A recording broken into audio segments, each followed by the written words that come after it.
નવસારી જિલ્લામાં વરસેલા પ્રથમ વરસાદે મનપાની અનેક પોલ ખોલી છે, જેમાં શહેરમાં આવેલા ગ્લો ગાર્ડનમાં થયેલા ધડાકાને લઈ નવસારી મહાનગરપાલિકાના કોંગ્રેસી સભ્ય પ્રભાબેન નરેશકુમાર વલસાડિયા ભાજપ શાસિત પાલિકા પર આકરા સવાલો ઉઠાવ્યા છે।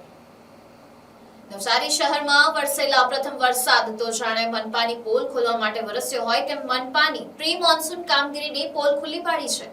ત્યારે વરસાદને લઈ નવસારી શહેરમાં આવેલ ગ્લો ગાર્ડનમાં ધડાકો થતા ગાર્ડનને બંધ કરી દેવામાં આવ્યો હતો।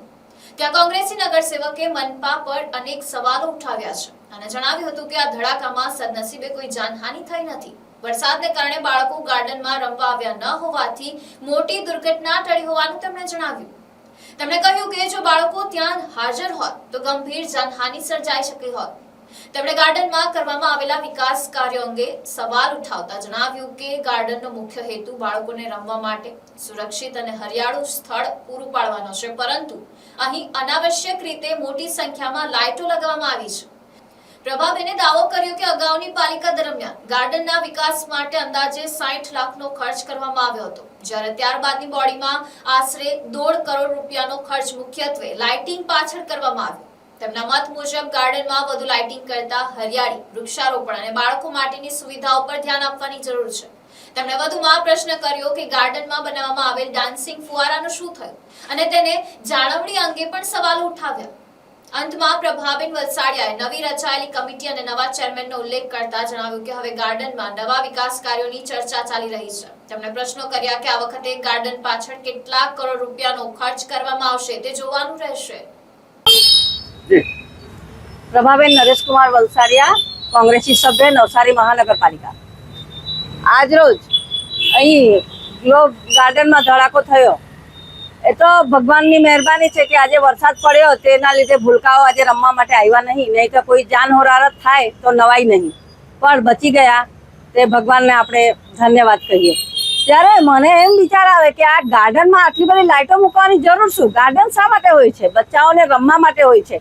એક જમાનો હતો, અહીંયા નવસારીમાં હું 32 વર્ષથી રહેતી છું, અજગરવાલા બાગના નામે ઓળખાતો આ જૂનો ને જાણીતો આપણો બાગ છે।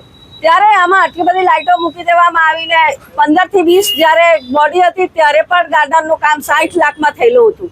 તે મારા જાણમાં છે। હું ત્યારે સુધરાઈ સભ્ય હતી અને એના કમિટીના ચેરમેન શીલાબેન હતા। ત્યારે પણ 60 લાખના કામો કરવામાં આવ્યા, પણ ખાલી ને ખાલી ફક્ત રંગ રોગાન કરવામાં આવ્યું। પછી 21 થી 25ની બોડીમાં એના પછાડી 1.5 કરોડનો ખર્ચો કરવામાં આવ્યો। 1.5 કરોડનો ખર્ચો કરવામાં આવ્યો, ફક્ત ને ફક્ત લાઇટ કરવામાં આવ્યું। અરે ગાર્ડનમાં ભાઈ લાઇટનું કામ જ શું છે? લાઇટ તો એટલી પૂરતી હોવી જોઈએ કે લોકોને ખબર પડે કે અહીં કશું છે તો નથી ને, પણ એમાં ઘાસ ઉગાડો, વૃક્ષો રોપો। ગાર્ડનનો મતલબ શું છે? આ લાઇટિંગ માટે તો ડાન્સિંગ ફુવારો તમે બનાવેલો, તેનું શું થયું? ફક્ત ને ફક્ત આ તાઇફાઓ કરવામાં માનતી આ ભાજપા પાર્ટી। મને હવે કહેવું છે કે આ નવી કમિટીની રચના થઈ, નવા ચેરમેન શ્રી આવ્યા એટલે આ નવું કામ મૂકવાના। હવે એ જોવાનું રહ્યું છે કે આ વખતે કેટલા કરોડના કામ આ ગાર્ડનમાં કરવામાં આવવાનું છે।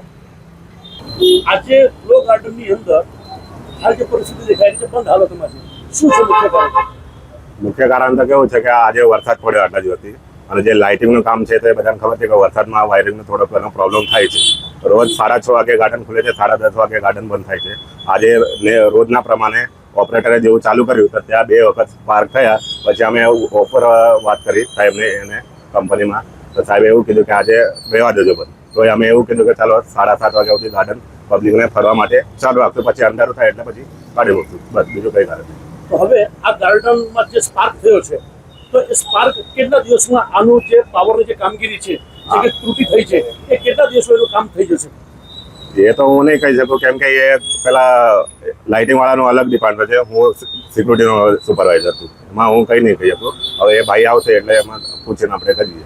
એટલે આપણે અનિશ્ચિત કાલ માનીએ? નહીં, એ કાલ સુધી તો કદાચ થવું જોઈએ મારા હિસાબથી। મેં વાત કરી એના જોડે સાંજે, તો એ કે કાલે નહીં તો પરમ દિવસે સવારે, કાલ લગભગ તો 80% કાલે થવું જ જોઈએ।